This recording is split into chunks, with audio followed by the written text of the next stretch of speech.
boy. Been killing all of them haircuts. Back to back, 30 minutes, appointment time, you see me spinning. Top off, you see me winning. Everything better with a KP twin. Thank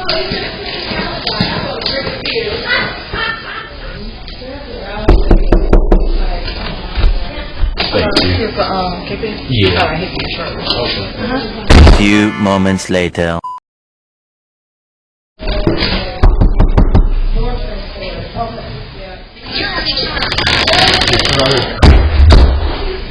Speaking of Kodak, you bought him a chain. Yeah. And it was like an action figure, man. That shit was dope. It was real innovative. Speak on the chain. Like how much was it? It was like what I do.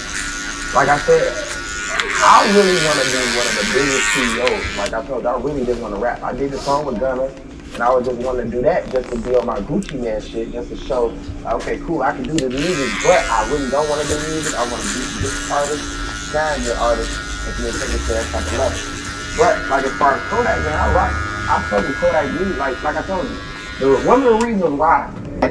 So it's just, you know, you could in jail, you feel fucked up. You just feel like ain't nobody there for you. You know what I'm saying? You feel like you alone type shit, and you just listening to good music, and you just pushing forward, you working out, you doing that. So I brought that to the world, and I spoke with folks. You know what I'm saying? Off that, and just the type of nigga he is. You know? So yeah, that was a dope chain.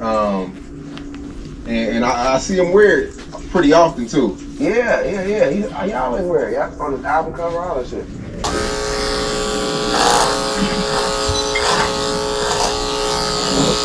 All right, here we go. Boosie, welcome back.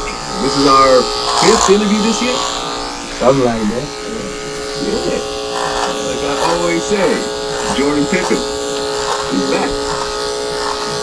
All right, look, usually I leave these types of things to the end of the interview, but I feel that it's so important because it's touched so many people in hip-hop.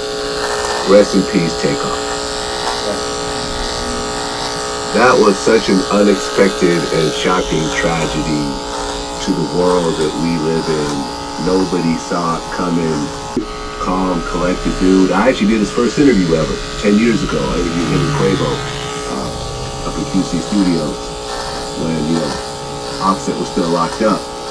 It was right before the, Drake, jumped on the Versace remix. Two cool dudes, man. And when I saw the Takeoff dude, that shit just broke my heart. And you actually knew Takeoff. Yeah. When you got that news and you start seeing those videos, what went through your head? They were like heroes. You know, now we're ops.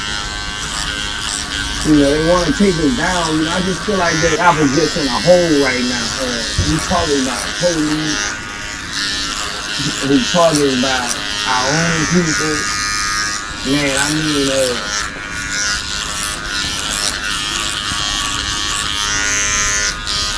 we gonna have to do something to our lives. We gotta strengthen up our guns, our security. I don't know, man. Well, you're 40 years old.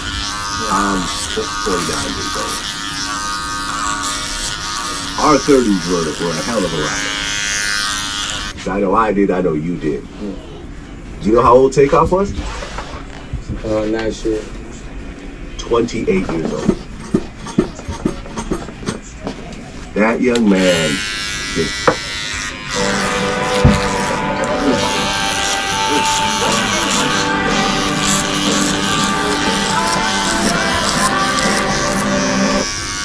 did not get to experience his life. He did not make it to 40. He never became a grandfather. I think he has kids, but he didn't get to see him grow up.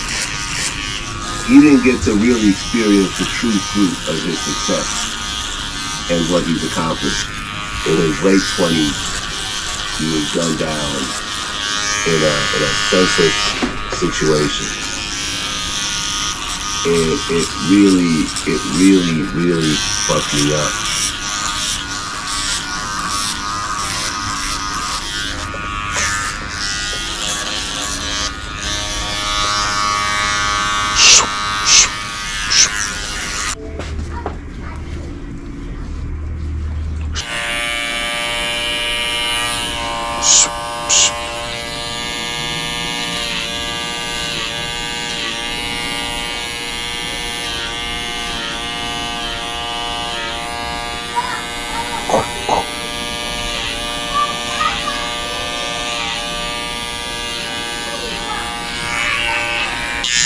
pledge allegiance to the Black Mafia family.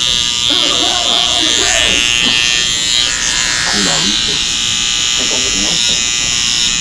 Pushing out our day's mission. We are about to turn BABYLISS to a global empire.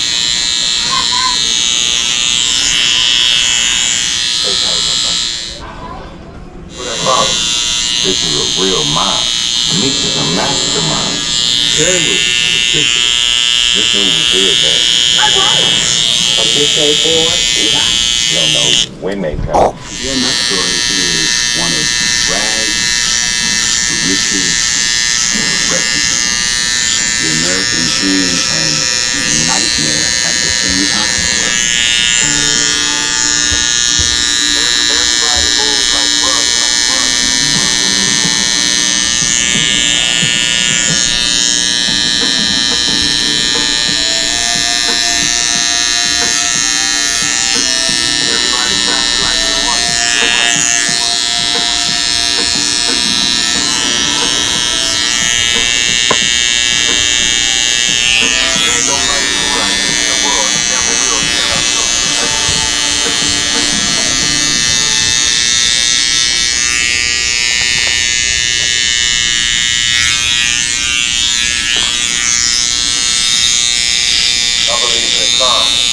So I try to do as less wrong as possible and play the dirty games in the right way. I was raised with love. I wasn't raised with fear. So I did the same with the people around me.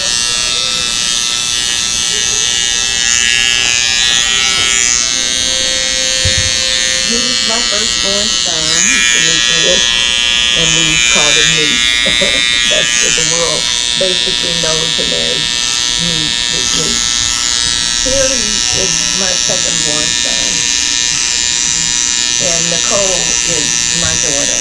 I've always wanted a girl, so I asked God for a little girl, and he gave me a little girl. Growing up in Southwest Detroit, it was, poverty, of course. They always called us downriver.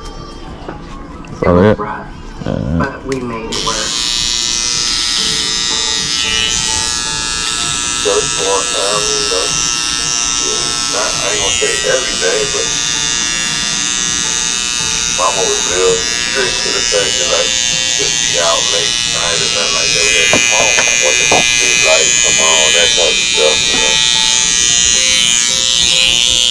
In the earlier years, the kids were inseparable. I remember Terry always trying to follow behind his big brother. And Demetrius would tell him, "You gotta stay home, you stay home." But he always wanted to go and hang out with his big brother.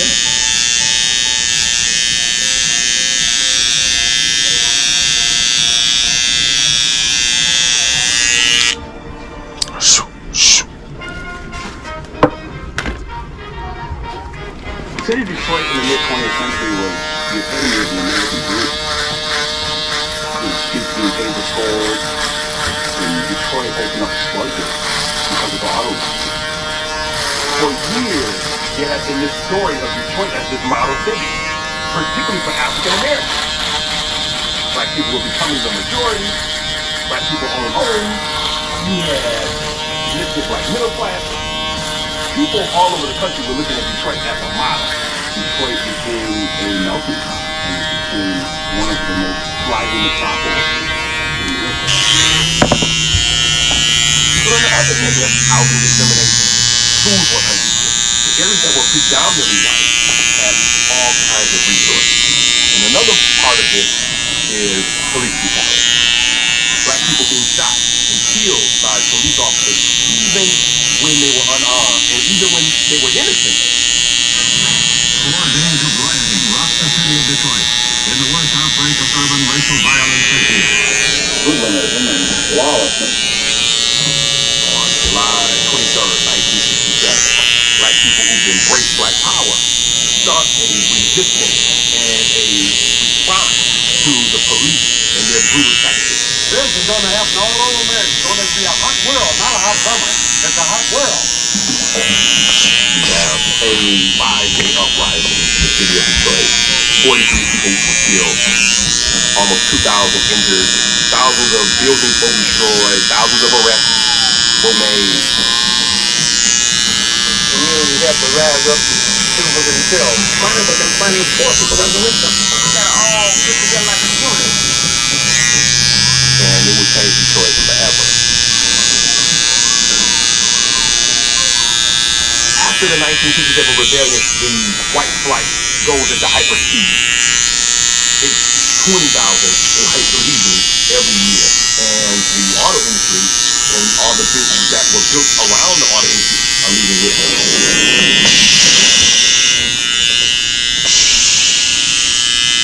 When the Flannery family arrived in Detroit in 1969, the light had really already been turned out in the city. They got there at the end of the party.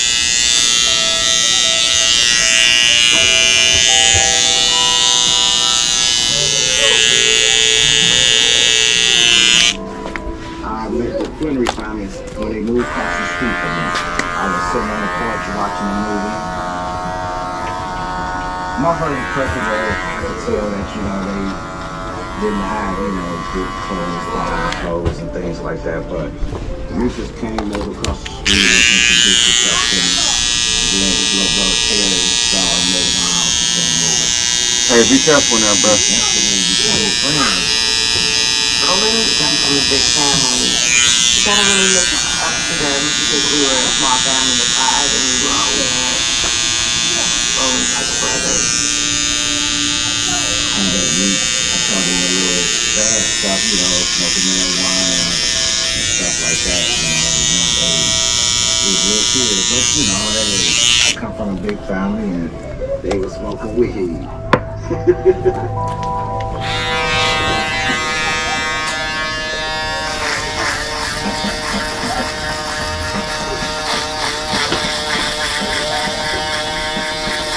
Their father, Charles and I first moved to Detroit because he got a job working for Steve Town. Detroit was kind of lousy, but times were tough, you know. It was pretty poor times for a lot of families, I guess. Charles was a very loving person, caring, you know. Charles was a good man, hard-working guy, good father, very nice guy. I used to go to work, do construction work. I come home, he'd sit on my front porch waiting on me. But really, Charles wanted to be a professional musician. He loved music. He had a good job. You know, he wrote music and everything, but he did a lot of gospel music also. Let me just say, music was like, I used to call it his girlfriend. Charles was music, was really great. I had to hear some music. He knew that a long time ago. Demetrius is dead. We'd get on the guitar and we'd have jam sessions. Well, music brought peace. It took you away from anything that was difficult that was going on. It just kind of brought us together where you bury or forget about what's really happening. Charles had this vision where he wanted to go to school and learn to be a recording engineer.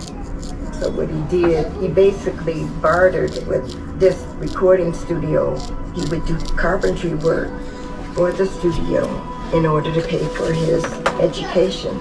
He would bring a guitar home instead of a paycheck, and that wouldn't pay the bills, you know? Getting the guitar. Eli. Apparently, the hard time for them, they get their gas cut off, or kerosene heaters. Big Eli. My mom made miracles. What's up?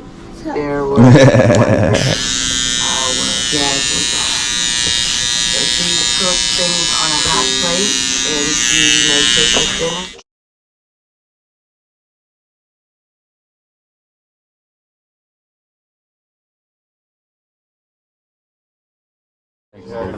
Oh yeah, for sure. Okay, cutting up, gang. First 48. First 48.